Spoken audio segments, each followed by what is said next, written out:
Decir que tenemos una suerte impresionante porque nos acompaña hoy. Quizás no hemos tenido tiempo para planificarlo, ha surgido casi de forma, no voy a decir improvisada, pero sí que nos ha pillado un poco fuera de juego en algunos asuntos. El primer cartel incluso lo hemos cambiado de ubicación varias veces. Finalmente estamos aquí, tenemos esa suerte. Esperamos que ese pequeño accidente no sea más que una excusa para poder volver a hacerlo mejor la siguiente vez y tener la suerte de volver a contar con él. Sin más, Rakeli egongo dutzetitza eta disfrutatu da dizuen.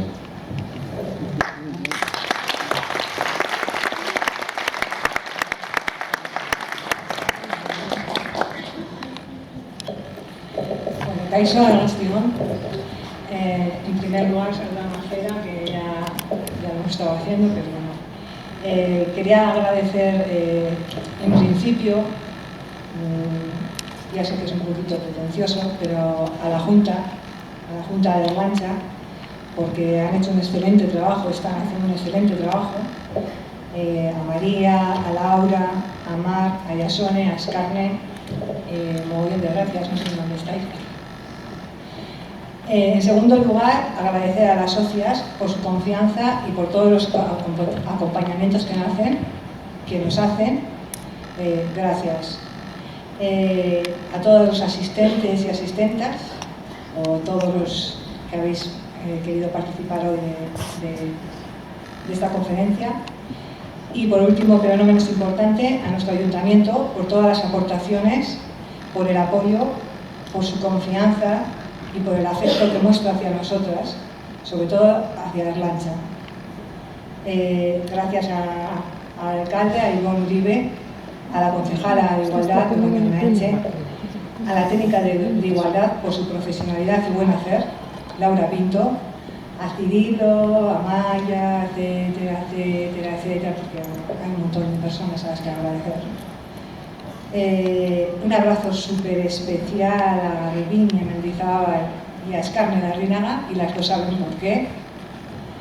Y bueno, seguramente de los que estáis aquí todos sabéis perfectamente quién es Marcela Lagarde, pero bueno, quiero hacer el honor de presentarla como se merece. Y voy a hacerlo súper rápido porque tenemos muy poco tiempo. Así que he hecho una especie de resumen porque es impresionante el historial que tiene Marcela, impresionante. Yo llevo un día entero resumiendo. Bueno, a ver, nació el mismo año que se firmó la Declaración de los Derechos Humanos. Y ella, cuando le preguntan por su nacimiento, siempre dice que vino al mundo a incorporar los derechos de las humanas. Que me encantó esto, que me lo han chivado. No solo crea el concepto de solidaridad, sino que lo practica activamente, cual es un honor. Desde la solidaridad podemos disfrutar nuestros derechos como humanos y humanas.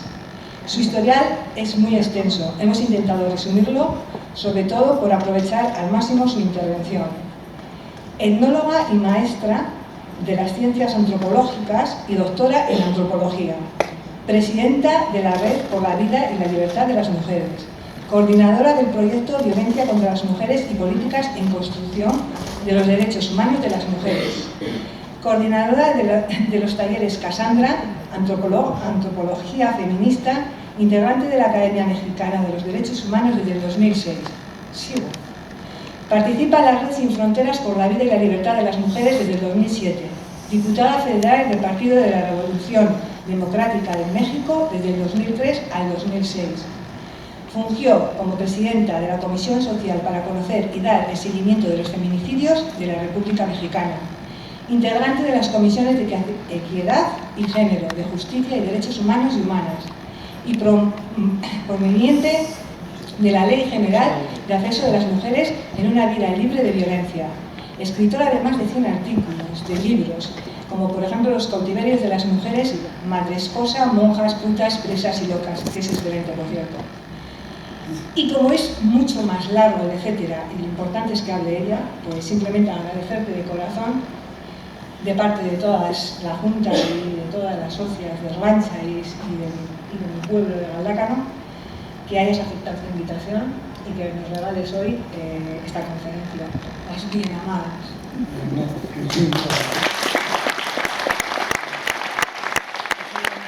Toca hacer un poema, no una conferencia.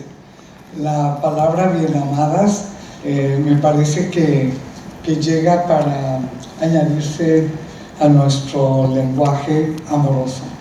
Y me parece que es preciosa y que yo no voy a trabajar mucho. Me convocó cuando supe por Garbiñe que así se llamaba esta plática. Yo no sabía. Si hubiera sabido, hubiera escrito alguna cosa, pero lo voy a hacer. De todas maneras, el tema, las bienamadas, lo que uno puede imaginar sobre eso que está contenido en esas poquitas letras, tiene que ver con aquello a lo que aspiramos los movimientos de mujeres, los movimientos feministas, los movimientos por relaciones igualitarias en todo el mundo, movimientos de mujeres y hombres, pero fundamentalmente todavía de mujeres, mayoritariamente todavía de mujeres. Pero poder ser bien amada, creo que dice esa aspiración de muchísimas mujeres que nos iniciamos en relaciones con hombres en general, pero puede ser también con mujeres, con la aspiración, el anhelo entrañable de recibir el amor y muchas veces tal como lo damos. Ese es un anhelo de muchísimas mujeres, ser amadas como amamos. Y además es una fantasía, y además es un mito, y además es un cuento. Y todo eso es lo que tenemos que desgranar como para ir reflexionando sobre las experiencias amorosas que podemos vivir las mujeres. Y necesitamos poder distinguir, por lo menos eso he aprendido yo de la vida misma, distinguir entre lo posible y la utopía, entre lo posible y la utopía. Mi último libro, que no es Los cautiverios de las mujeres, sino que se llama El feminismo en mi vida, hitos, claves y utopías, que mi amiga Garbiñe ya leyó y que además me ayudó a ver algunas faltitas que tenía el libro, pero que ustedes pueden consultar en internet, con todas las faltitas que todavía tiene en esa edición. Pero en ese libro yo lo titulé El feminismo en mi vida, y luego hitos, claves y utopías, sin que yo fuera a contar chismes de mi vida. Alguna gente al leer el título dice, pues bueno, ya sabremos las que ha pasado Marcela, y pues no cuento directamente, pero sí lo que está ahí contenido pues son mis reflexiones al calor de los movimientos que me han tocado vivir y que yo he podido participar y que me he visto obligada a veces, o yo en la necesidad de decir algo públicamente y participar con alternativas. Entonces, fíjate, Los cautiverios de las mujeres, con ese título tan grandote, madre esposas, así junto. Yo hago muchas palabras juntas, ¿no? Por eso me gustó bien amada. Pero qué buena copia, porque salió mejor. Porque las madre esposas no es que sean madres esposas, sino es una construcción de género conjunta y que está en el mundo occidental, pero también en otros mundos que colocan a las mujeres como ligadas siempre a algún hombre, el esposo, esposo que puede ser cónyuge de cualquier tipo, novio, amante, visitador nocturno, visitador de fin de semana o visitante, de esos pero siempre un hombre cónyuge, o sea, con el que nos liguemos sexual y amorosamente, y que sea ese el niño de nuestros ojos, o sea, que sea el bien amado, ¿no? Y ese es el concepto de esposa en la categoría que yo creé de madre esposas. Y luego está el de madre, que es también una función clavada en la reproducción de la vida humana que se nos asigna a las mujeres, también como construcción de género. O sea que no es que nos volvamos madres porque ya estaba en nuestro ser, sino porque hay una gran construcción impresionante, pedagógica, de apuntalamiento a la maternidad de las mujeres. Incluso en sociedades como la mía, donde yo vengo de México, les cuento, y luego les pediría que vean el mapa para que vean dónde queda mi país, que queda transatlántico, ¿no? Está al otro lado del Atlántico y demasiado cerca de Estados Unidos. Bueno, en mi país nos quejamos, las feministas, las mujeres, de lo mal apoyada que está la maternidad. No está como quisiéramos, digamos, garantizada como parte de los derechos humanos de las mujeres, sino que ahí vamos, bueno, con las mujeres en mejor condición social, pueden vivir maternidades en mejores condiciones sociales, culturales, en fin, y luego ya muy próximas, familiares, etc. Pero aún en esas sociedades, de todas maneras, hay muchas formas de apuntalar la maternidad, ya no solo como una opción, que es como quisiéramos nosotras, ¿no?, sino como un destino. Entonces, en los cautiverios de las mujeres, lo que yo investigué y analicé fue la construcción de los estereotipos de género que hay en sociedades occidentales, católicas, ligadas por un idioma, que es el idioma castellano, que en México se llama español, así se llama, y en otros países también, pero digamos es ese idioma que aglutina a un universo lingüístico, cultural, ideológico, religioso, y que va construyendo modelos para vivir. Y esos modelos yo los analicé desde el punto de vista de cuán opresivos son para las mujeres, aunque nos los vendan como lo mejor de la vida, como que ahí nos vamos a realizar, como que, bueno, en México se dice, por ejemplo, no te preocupes, cada niña llega con su torta, bajo la torta, ¿sí saben aquí? Con pan, ¿no? Llega con su pan, sus tortillas, también en México, sus frijoles y su chilito para que sepa rica la comida, ¿no? Así es, o sea, tú no te preocupes, no importa que no haya servicios sociales, seguridad a la maternidad y luego a la infancia, cada quien, pero ten hijos porque serás feliz.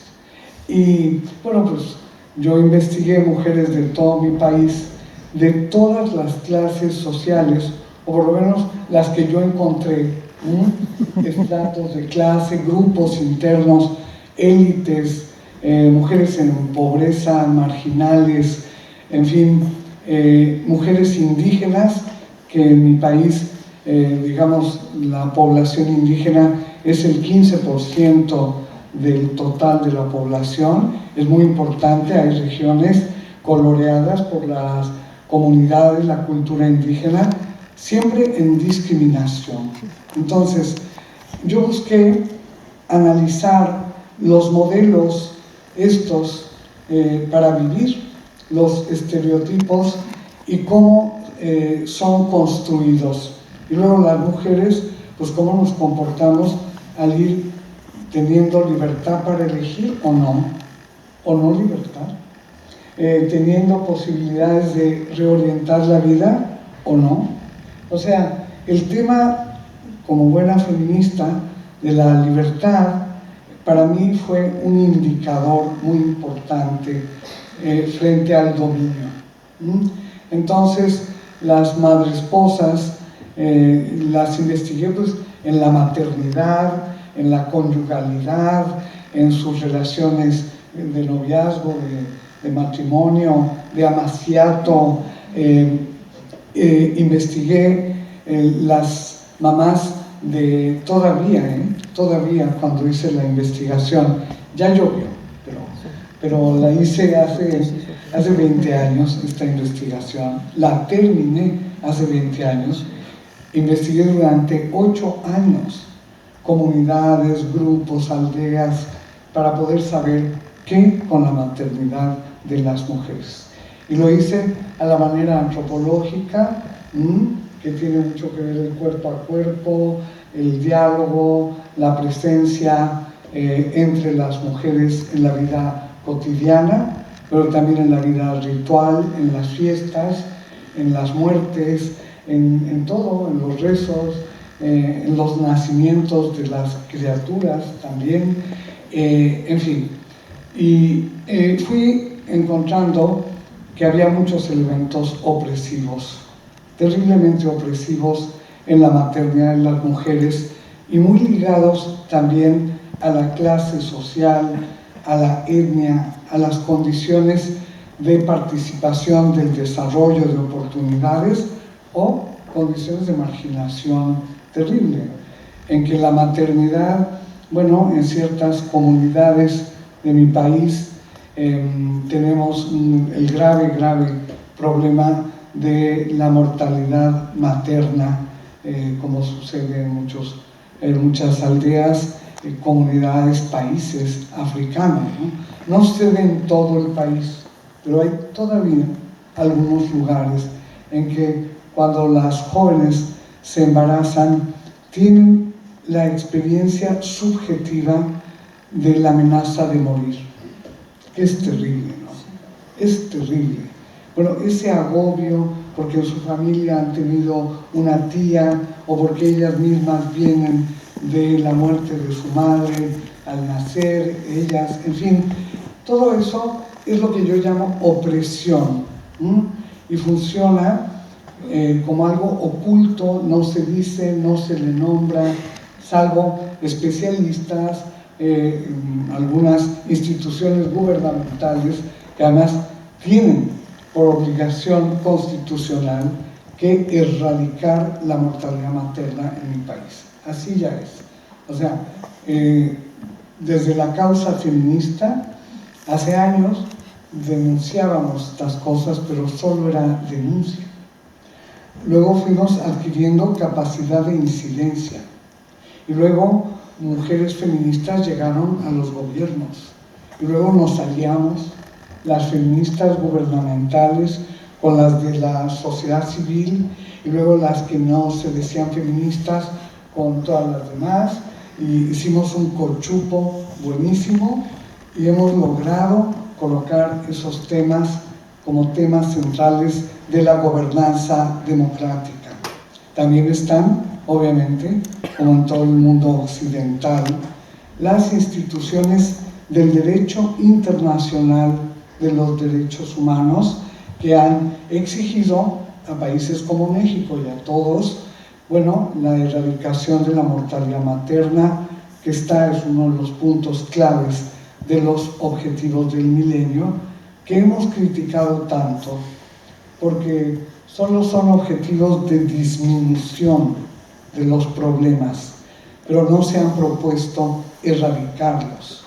Y es muy distinta la política desde el inicio, cuando una se propone erradicar un fenómeno, que cuando solo se propone disminuirlo. Son opciones diferentes. Y nosotras insistimos todavía hoy que lo que urgimos es a erradicar la mortalidad materna. Por ejemplo, eso es uno de los fenómenos de la opresión en la maternidad, pero hay muchos otros.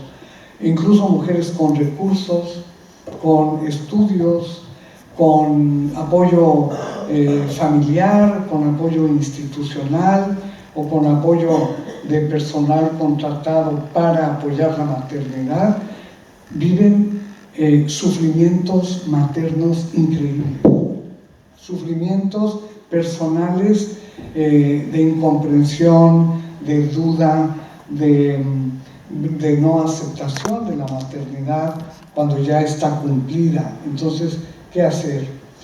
Bueno, todas esas cosas están investigadas en las madresposas, en la relación materna, familiar, y luego también como esposas, como cónyuges, con esos seres endiosados, en mi país verdaderamente endiosados. Yo siempre digo que tendríamos que hacer una política pública para bajarlos de los altares de Zeus, en los que están colocados los hombres tan idealizados como parejas, como futuro de vida en la relación amorosa con las mujeres.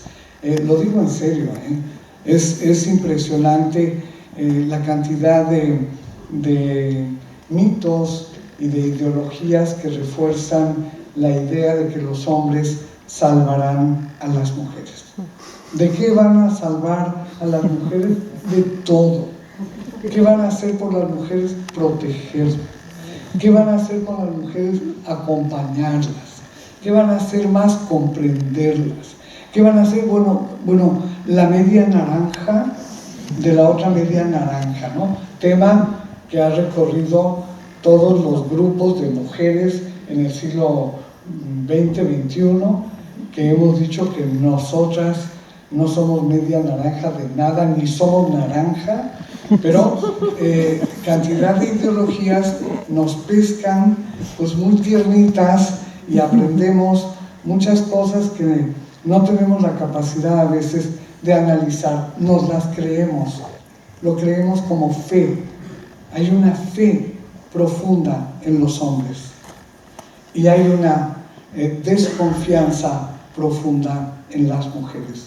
Por ejemplo, ese es el tema y muchos otros temas que ustedes pueden encontrar en mi libro, Los cautiverios de las mujeres madresposas, pero luego encontré otro estereotipo que son las monjas, que ya hay poquitas en México, muy poquitas, porque ha habido como una decadencia, un desapego, se dice ahora, de las vocaciones, ¿no? Las mujeres, bueno, hace 20 años que yo escribí este libro, todavía estaba fresca la salida de los conventos de cientos de monjas, de religiosas en México y en América Latina, se fueron a seguir la teología de la liberación. Y luego que ya estaban en la teología de la liberación, se dieron cuenta que tampoco, porque también era machista, también era misógina, y entonces fueron para atrás y crearon y desarrollaron una teología feminista súper interesante que ha resignificado sus creencias, etc. Pero bueno, lo que yo estudié fue a las monjas también que ingresan, yo les llamé monjas a todas, religiosas y monjas, que ingresan a la vida conventual, a la vida religiosa, en apego a votos religiosos. Los votos serían, si las viéramos en una investigación social, de sociología, serían los indicadores.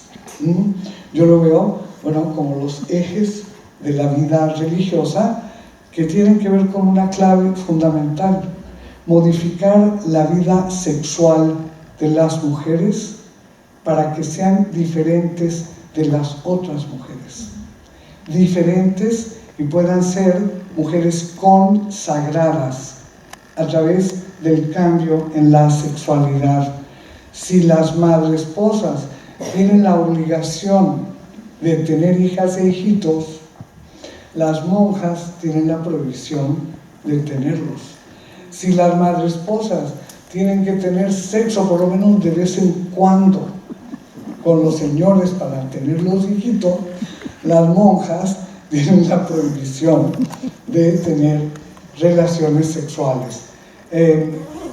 Yo hice este relevamiento a través de participación, de una investigación participativa con religiosas y monjas que me permitieron y tuvieron la confianza como para abrirme las puertas de su vida conventual. Y para mí fue verdaderamente impresionante poder compartir esta vivencia de ellas, la construcción de su fe, y luego, bueno, los carismas particulares que ellas desarrollan en el mundo, pero efectivamente como mujeres consagradas. Y había una parte que ellas mismas decían opresiva, la parte en la que, bueno, hay mucha culpa, hay que quitar la culpa, y luego, digamos, como la autosanción. Toda esa parte, yo tengo testimonios muy fuertes de religiosas que sufrieron mucho. Y otra fuente de sufrimiento ha sido para muchas de ellas que querían ser mujeres consagradas, la pérdida de la fe, o sea, la duda hasta llegar al momento en que ya no sabes si quieres estar, pero ya estás, y eso lo comentaban con mucha complicación. En México tenemos una tradición de monjas libertarias, una de ellas del siglo XVII, que es Sor Juana Inés de la Cruz, que fue una extraordinaria poeta, teóloga, filósofa, música, astrónoma, matemática, que ingresó al convento porque no quería casarse, para no cuidar de marido, lo escribió por ahí. O sea, encontrar atrás en las bardas del convento la libertad de pensar, la libertad intelectual en una época, en la época de la Nueva España, así se llamaba mi país entonces, Nueva España, hasta que se independizó de la España, entonces se llamó México, pero en esa época se llamaba Nueva España y ahí las mujeres no tenían derecho a estudiar, salvo algunas privilegiadas que en sus casas les enseñaban algunas cuestiones, por ejemplo latín, o podían leer algunos textos que estaban perfectamente aprobados por su confesor. Pero si querían seguir estudiando, solo se podía en el convento. Sor Juana quiso aplicar para estudiar en la universidad, que entonces era la Real Pontificia, y no le permitieron el ingreso porque era mujer. Bueno, entonces se fue al convento. Ella ahí es libre, es al revés del cautiverio. Encuentra la libertad en la vida religiosa. Pero poco a poco, porque era una monja un poco mundana, era consentida de la virreina, consentida, digamos, le pedían que hiciera los arcos florales con poemas cuando era santo del virrey, de la virreina, cuando nacía una criatura de la corte. Entonces Sor Juana les escribía poemas, hacía cosas preciosas que están recogidas y publicadas, y primero se publicaron en España, que luego ya llegaron a América publicadas de este lado del mar, porque allá no se podía publicar autónomamente, porque aquello era un virreinato. Entonces solo en el reino se podía publicar, y llegaron los textos de Sor Juana y fue dándose a conocer como una mujer destacada, monja ella, y que estaba, bueno, pues que atrás de la celosía ella recibía, y ella, bueno, les ofrecía algunos chocolates a las visitas y algunos rompopes y algunos vinos, no de consagrar, pero, o sea, en ese sentido tuvo una personalidad un tanto religiosa, porque lo fue, pero al mismo tiempo, bueno, como así, como de la vida misma. Y finalmente un obispo la pescó, un obispo de Puebla, una ciudad muy religiosa, y la decidió acusarla, y la acusó de soberbia a Sor Juana, y la acusó de falta de humildad, y la acusó de falta de amor a Dios. Pero no lo hizo como obispo, escribió una carta que hoy la conocemos como carta de Sor Filotea de la Cruz. El obispo se transvistió y se convirtió en Sor Filotea de la Cruz. Entonces le mandó una carta a Sor Juana diciéndole, hermana mía. Y ahí le empieza a echar tierra y a decirle, bueno, un montón de cosas sobre su falta de humildad y su desapego de esa parte de los votos, ¿no? De la obediencia y de esa humildad, pobreza. Y Sor Juana le contestó con una carta que se llama Respuesta a Sor Filotea de la Cruz. La pueden encontrar en internet, es una joya de texto donde ella le responde sabiendo que es el obispo, ¿no? Pero le sigue el juego y entonces le contesta querida hermana, no, querida no, hermana, ¿no? O sea, sean querida, eso ya es muy feminista. Hermana, viera usted, entonces le va contando, pues a mí desde pequeña se me dio esto de pensar. Y si me quitan de pensar, yo sigo pensando. Y si me quitan de estudiar, yo estudio. Y tiene una anécdota de que fue presentada con varios sabios, unos 10 sabios, y Sor Juana salió airosa de un examen que le hicieron, que se parece un poco al de Cristo, ¿no? Entonces ella se homologaba un poco con esta sabiduría que se le daba, pero por el estudio. Reivindica el estudio para todas las mujeres y reivindicó en un texto importante que las mujeres deberían ser las maestras, porque ya de por sí enseñaban a través de la maternidad, a través de ser mamás. O sea, ella le ve la parte intelectual y afectiva a la maternidad, en que las mujeres enseñamos el mundo a los demás. Le decimos quién es quién, le enseñamos el orden de poderes, a quién hay que obedecer, a quién le tenemos que tener miedo, quiénes son los superiores, los inferiores, a quién debemos apreciar, a quién odiar de por vida, aunque no sepamos por qué. Todo eso enseñamos las mamás. Y Sor Juana lo vio y propuso que las mujeres fuesen maestras porque ya sabían enseñar.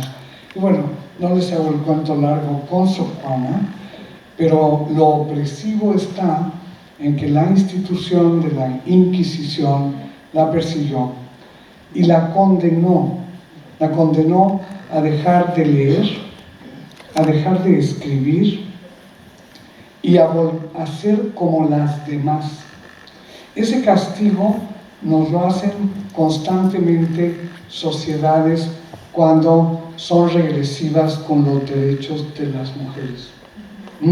Nos condenan no solo a ser como las demás, sino a ser como aquello que éramos antes de haber superado cosas, antes de haber generado alternativas, antes de haber innovado el mundo. Y entonces nos dicen, no, espérense, ustedes ya no pueden seguir por aquí, tienen que dedicarse a lo suyo, que qué más quieren las mujeres, ¿no? Y a Sor Juana le hicieron eso. Y finalmente, en esa dedicación a los demás, que es, digamos, el contenido de la vida religiosa de las mujeres, pues Sor Juana vivió 6 años todavía sin haber escrito un texto. Ya no se conoce nada de ella, más que su muerte, murió cuidando a sus hermanas en la última gran peste de la Ciudad de México, que se produjo en una de las últimas inundaciones de la ciudad, que se producían porque cuando la conquista, la Ciudad de México era lacustre, tenía canales, era bellísima, era un ecosistema maravilloso, pero los castellanos que llegaron a conquistar ahí no sabían qué hacer con el agua y fueron desecando y desecando, y mientras desecaban de un lado se inundaba del otro, y en la última gran peste murió Sor Juana. Todo eso es el castigo a un ser libre, a un ser que quiere pensar, que quiere escribir, a una mujer que no quiere hacer lo que hacen las demás. Y por eso, como ella, hay muchas religiosas, por lo menos había en mi país en ese momento. Muchas de ellas dejaron la vida conventual y otras se quedaron a hacer una reforma interna de sus congregaciones, revisaron los carismas, en fin. Y hay unas corrientes muy interesantes de estas monjas organizadas que tienen perspectivas muy progresistas y muy importantes desde el punto de vista de género. Pero en mi libro, por lo que yo acudí a investigar, es aquello que les quitaba posibilidades, y era toda esta dificultad con la realización de la vida como las otras mujeres. Y bueno, estas son las monjas. Y luego están las putas, que puta en México, no vayan a creer que aquí ya no, aquí han cambiado mucho las cosas, pero en México puta es cualquier mujer que subvierte, transgrede, se revela al modelo positivo de madre esposa o de santa. Entonces todas somos putas en México, o sea, porque cualquiera tuvo un novio cuando no debía tenerlo porque era muy chiquita. No te esperaste a la adolescencia. No sé si conozcan a alguna de sus amigas que ya en la escuela infantil pues ya tienes novio y toda la cosa muy formal, ¿no? O ya te diste de besos atrás de la puerta, o ya bailaste con alguien, o jugaste a los médicos y a las enfermeras y todas las cosas que hacemos las personas y las mujeres. Hasta putas son, desde luego, las prostitutas, pero además las trabajadoras del sexo, pero además todas las vedettes, todas las cantantes, todas. Las mujeres políticas, desde luego, ¿qué andan haciendo ahí en el mitote en vez de estar en su casa? Las mujeres de las asociaciones en México. En México, allá les preguntan, ¿y tú a dónde vas? ¿Y por qué te tardaste tanto? Y si quieren ir a su reunión mensual, tienen que dejar lista la comida para que alguien en pleno uso de sus facultades solo tenga que llegar, calentar y comer, o mejor, si es en frío. Si es en frío, entonces no hay probabilidades de que se equivoque, de que tenga mucho trabajo, eso, ¿no? Porque está descansando de la ardua jornada en que se cansa tanto, esté empleado, desempleado, tenga la edad que sea, o sea una familia completa. O sea, esas mujeres, ¿qué quieren en la calle? Y si luego ya se te hace tarde, yo por eso me voy a apurar para que no se nos haga tarde. Si se pone de noche, es que la noche es la hora, todas las horas de las putas, ¿eh?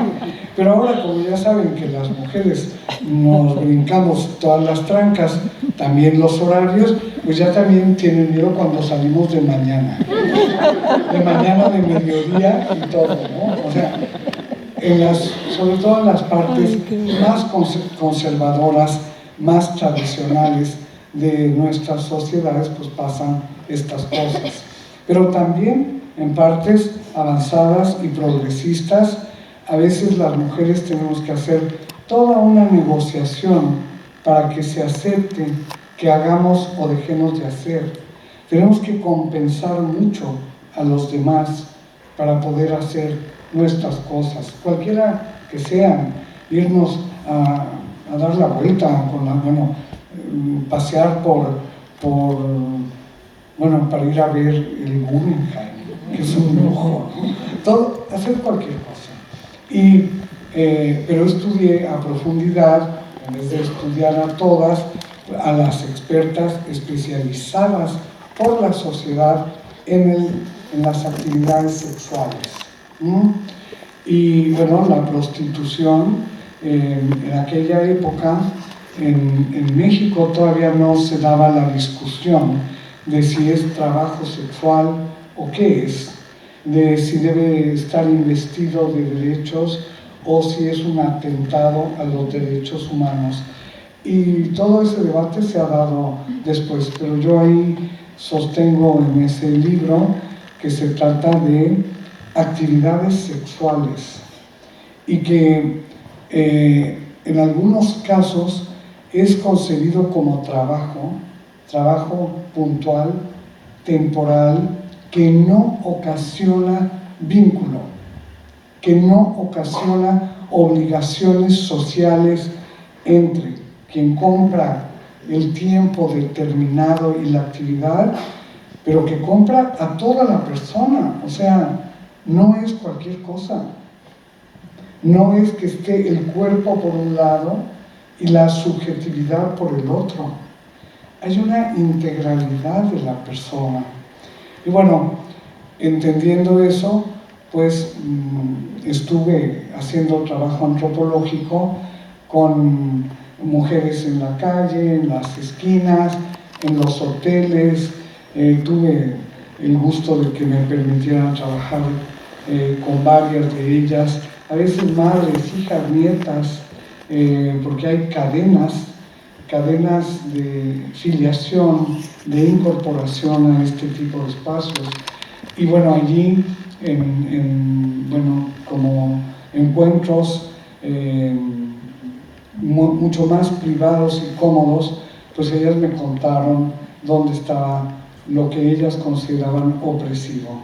Bueno, pues el temor a las constantes y además adquiridas enfermedades a través del sexo, el temor a los embarazos, que además muchas de ellas son mamás, o sea, también corresponden al grupo madre-esposa, y también pueden corresponder al de monjas, pero están en la calle, y están en la calle, muchas de ellas son casi santas, así se conciben y así se perciben, y otras son malas, malísimas, no las va a perdonar nadie por lo que le han hecho a su mamá, a su familia, a su padre, a sus hijos, a su primer novio, al segundo, o sea, la culpa absoluta por ser culpables sexualmente.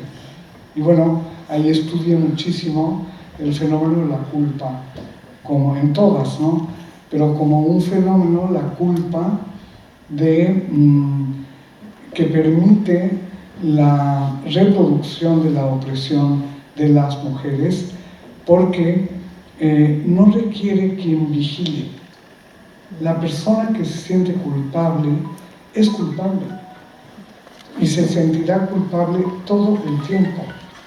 No necesita a alguien que le esté diciendo como a Sor Juana, él es culpable. No necesita la Inquisición afuera, ya lleva la Inquisición adentro. Y muchas mujeres pues hemos tenido que ir desmontando esa Inquisición interna de género que constriñe a las mujeres por la culpa, y últimamente he estado, no en los cautiverios, pero ahora he estado investigando la vergüenza. Y la culpa y la vergüenza articuladas, bueno, producen cosas extraordinarias en cuanto a la obediencia y las posibilidades de las mujeres de liberarse de cosas opresivas. ¿En cuáles voy? Ya dije, madres, esposas, monjas, putas, presas y locas. Este esquema yo lo desarrollé sobre la base de mi maestra, una feminista italiana, Franca Basaglia, muy Foucaultiana, que tenía esa maravillosa teoría sobre la opresión de género, pero no tenía, como yo que era antropóloga, o soy, los estereotipos construidos. Yo los saqué de la realidad de mi país, ¿no? Pero ella sí pensaba en este tema de presas, ¿no? A la manera de Foucault, plantea esa forma de opresión a las personas en que se impide la movilidad de las personas, movilidad territorial, movilidad horaria, y la persona queda presa. Pero yo encontré no pocos casos, sin buscarlos, de mujeres que estuvieron secuestradas por sus padres, por sus esposos, por el que se las robó sin casarse con ellas. En México todavía, en los pueblos, todavía se da el rapto de la novia y luego se le deposita en la casa de unos compadres y luego se hacen visitas entre una casa y la otra, y los papás del muchacho, del hombre, piden perdón, tienen que llevar aguardiente, bastante, maíz, bastante, bueno, lo que se valore en cada comunidad, pueden llevar un cochinito, lo que sea, y ya que satisfacen el pago de la novia, entonces se puede realizar la boda, pero la chava queda depositada, se llama así, depositada. A veces puede quedar secuestrada y 1 año, hasta que le cumplen al suegro del muchacho, ¿no? En fin, presas, mujeres presas. Hoy, desgraciadamente, años más tarde, no lo veíamos entonces, está el secuestro que forma parte del tráfico de mujeres con fines de explotación sexual o laboral, que en México y Centroamérica no saben ustedes lo que se ha incrementado, ¿no? Hoy le llamamos la esclavitud moderna, ¿no? Por todo lo que implica, sí, me imagino, yo de por acá no sé nada, yo les creo a ustedes.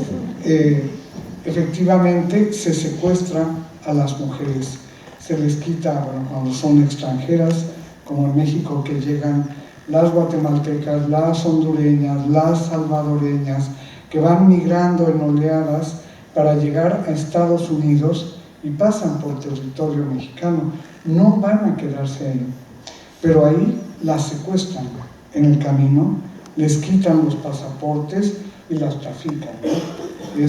Es terrible.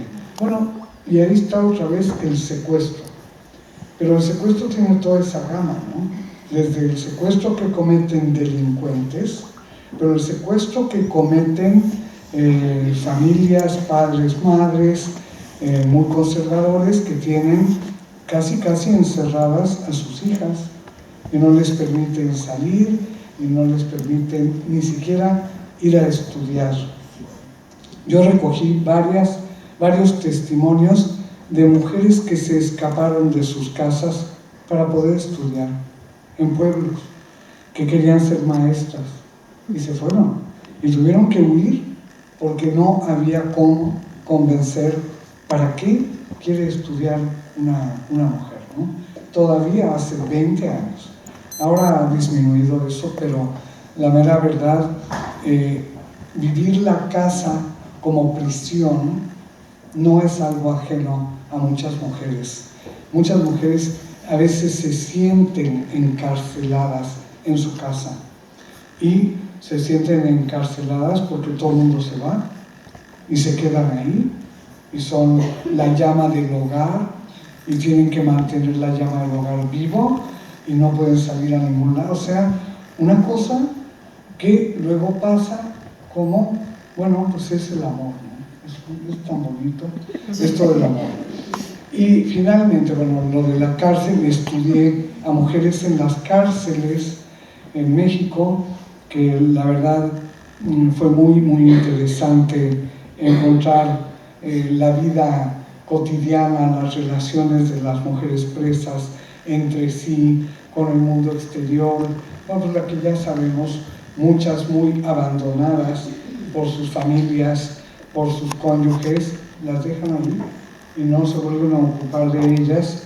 Y luego, pues todo lo que pasa cuando hay regímenes autoritarios, carcelarios, de castigos y todo tipo de cosas. En algunos lugares lejanos en México encontré, cosa que leí el otro día, una noticia igual que hace 20 años, la prostitución de mujeres que están cumpliendo penas, sacadas para la fiesta del alcalde, no de un alcalde, como que tenemos aquí, de ninguna manera.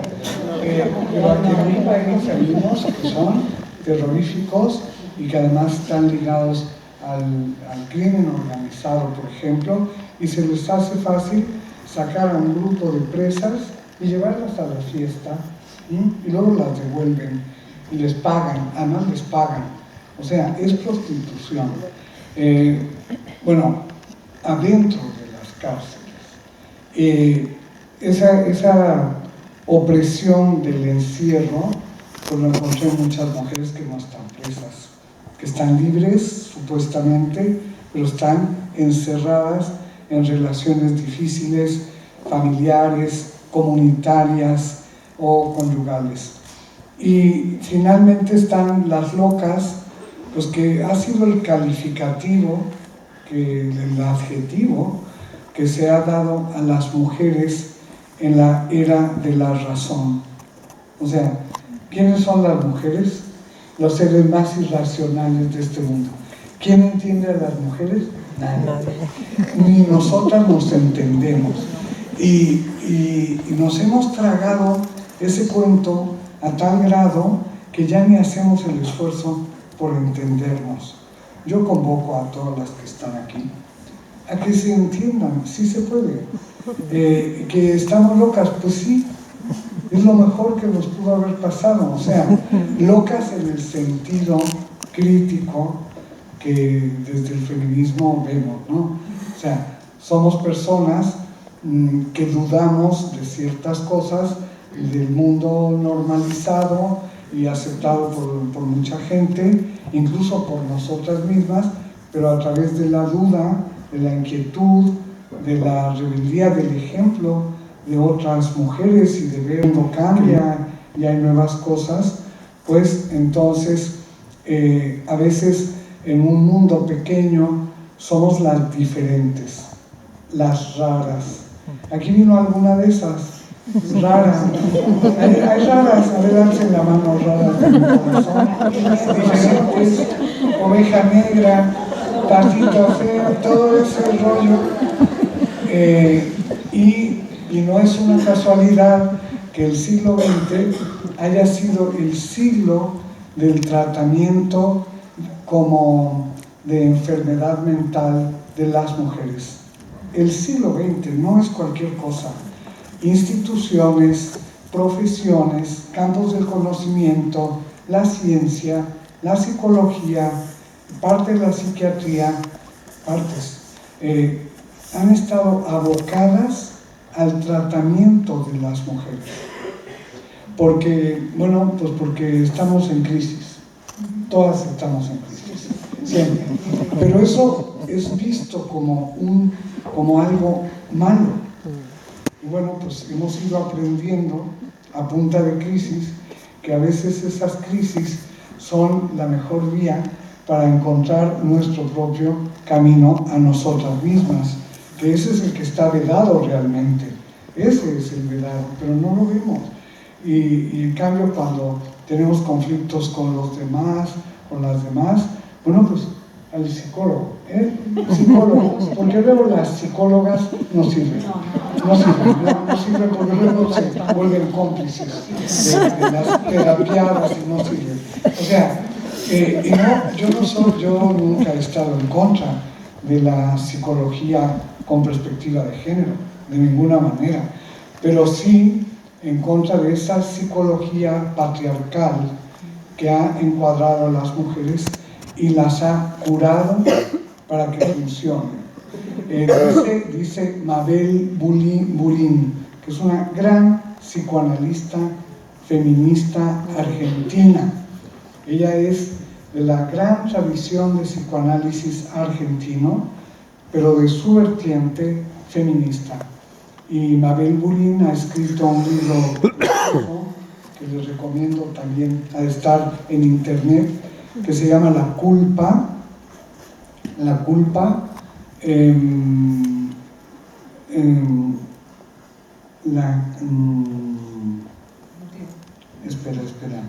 se llama La tranquilidad recetada a las mujeres.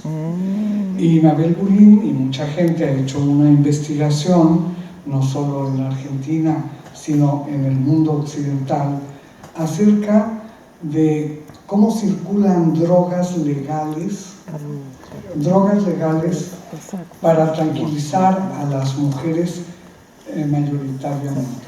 Las recetan los médicos y ya luego una sola se autorreceta, sobre todo en lugares donde todavía se permite que la gente llegue sin receta médica, y unas mujeres a otras nos pasamos, pues mira, yo con estos antidepresivos, vieras que bien estoy encantada, duermo todo el día. O sea, no había logrado en los últimos años dormir tantas horas. Realmente se ve encantada, pero ahora veo la vida de otra manera, la vida es bella, o sea, me brilla el corazón, todo. El tema de la tranquilidad recetada es importantísimo como la construcción de adicciones en las mujeres. Construcción médica, medicalizada, psiquiatrizada. Y Mabel Burin y todo su equipo de investigación sostienen que en cambio las drogas fuertes, las que usan los hombres, esas circulan por otros circuitos millonarios. Son la gran industria del tiempo contemporáneo, la segunda después de la industria armamentista. Pero las otras drogas tienen otros canales, ¿no? Y estas son drogas para las mujeres. Y bueno, eso para contarles algo de la culpa y su tratamiento. O sea, no se trata de entender y desmontar el sistema de la culpa, sino que se trata de quitar una culpa, la última, y vuelves a empezar. Vuelves a empezar porque ahí está intacto todo el andamiaje, es terrible. Bueno, las locas, digo yo que las locas más locas de todas, pues somos las mujeres críticas, las mujeres rebeldes, las mujeres subversivas desde el punto de vista de género, que no cumplimos muchas veces con los estereotipos, o no como se espera, o no en el momento, o nos tardamos mucho. O sea, esas somos consideradas como locas. Pero la bronca, y sí lo digo aquí, es que cada una se considere a sí misma loca. Y de veras, revisen su vocabulario y verán cuántas veces dicen, pero qué loca. Pero mira que si voy como loca por la calle, pero si estoy loca, pero si no tengo tiempo para nada, pero si parezco loca. O ni yo me entiendo. Ese tema es la enajenación de las mujeres a través de la construcción de la irracionalidad en las mujeres. Y luego, la locura política de las mujeres, pues es lo que se ha llamado desde hace 2 siglos y medio feminismo. Hemos sido vistas las feministas como locas, como inadaptadas, como no sé cuánta cosa, porque tenemos otro tipo de análisis, de interpretación, de visión de las cosas, y nos proponemos cambiar muchas cosas. Mujeres que queremos cambiar el mundo en el sentido de género, y que queremos innovar la sociedad, como ya lo hemos venido haciendo y lo han hecho muchas otras, somos consideradas así. Todo esto está, pero a mí me parece final, esa locura, pues el camino más importante para enfrentar los cautiverios de las mujeres. O sea, un camino que es muy contradictorio, que sí es difícil, claro que es difícil, pero también tiene una parte muy importante de innovación y por lo tanto de placer y de goce y de encuentro con otras personas, mujeres y hombres, que también son libertarios, o sea, que también se proponen cambios, que no están de acuerdo con cosas opresivas en el mundo. Y entonces esta vía pues también es un espacio de encuentro con todas estas personas, movimientos, y una se puede dar cuenta cómo a lo largo de estos últimos 2 siglos y medio ha habido una enorme creatividad por parte de personas que no consideran adecuado el mundo en el que vivimos y que se han propuesto transformarlo para beneficiarnos colectivamente e individualmente, o sea, las dos dimensiones. Y aquí quiero, y con eso voy a tratar de terminar, quiero encajar los dos temas que comentamos cuando subíamos para acá, que querían, que ustedes han trabajado y que querían que yo comentara algo. Que uno es el tema de la sororidad. Aquí estoy viendo una compañera que me da muchísimo gusto y una alegría enorme, porque nos hemos encontrado en otros espacios discutiendo estas cosas, y el tema precisamente, por ejemplo, es la sororidad. Oh sorpresa, cuando leo una revista en euskera y ahí viene todo un artículo mío traducido al euskera, y vi cómo se escribe sororidad. Bueno, eso, vean, qué bonito, ¿no? Tienen un grupo. Bueno, a mí me emociona. Yo he promovido esa perspectiva de las mujeres. He promovido ese nombre. Yo no lo acuñé. La primera vez lo leí en un artículo de unas gringas que he olvidado, que he perdido en mis papeles, y ellas lo escriben sisterhood en inglés y firman. Tengo colegas gringas que nos escribimos cartas, entonces yo firmo con sororidad y ellas me contestan in sisterhood, y es muy bonito, ¿no? Se oye precioso. La primera vez que lo leí dije, ¿qué es esta maravilla? Sisterhood. Y la traduje y dije, ya sé qué es. Es eso que yo quiero siempre, y que además vivo con muchas mujeres, y agradezco a muchas mujeres vivir eso con ellas, pero que no tenía nombre. Y luego leí un trabajo de Gisèle Halimi, que fue socia de Simone de Beauvoir. ¿Le suenan esos nombres? Bueno, Simone de Beauvoir. Sí, ¿verdad? Está en la biblioteca de aquí. No, habría que hacer una edición especial conmemorativa de algo de Simone de Beauvoir. La socia de Simone de Beauvoir, que todavía vive, se llama Gisèle Halimi. Es una argelina francesa que fue la que elaboró, la que llevó adelante un juicio a unas mujeres por aborto en Bobigny, una localidad en Francia. Y bueno, esta es abogada y defendieron ese caso. Y lo ganaron perdiendo, ¿no? Pero lograron sacar de la cárcel a las 4 acusadas por el aborto. Y luego hicieron un manifiesto que se llamó el Manifiesto de Bobigny, que firmaron actrices, escritoras, tutti frutti, mundi, que estaban de acuerdo y que lo hubieran hecho o no, dejaban constancia en una frase que decía: yo he abortado. La mayoría nunca habían abortado, pero lo estaban haciendo como una denuncia para conseguir que se debatiera siquiera el derecho a la despenalización del aborto en Francia. Lo consiguieron años después.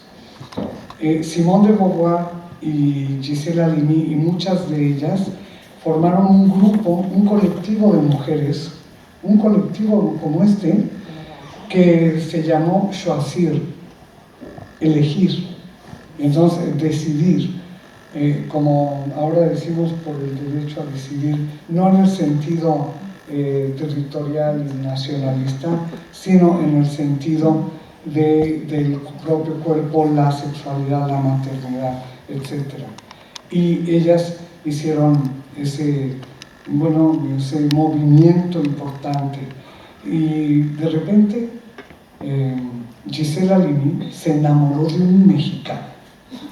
Y entonces el amor, para que vean, es que el amor hace unas cosas, nos permitió el amor de Gisèle Halimi a Luis Villoro, que es un gran filósofo que acaba de morir, de origen también del exilio, su padre, del exilio español en México.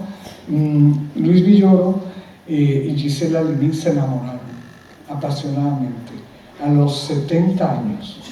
Y entonces pasaban 6 meses en Francia, en París, y 6 meses en la Ciudad de México. Pero Gisèle Halimi no se adaptó.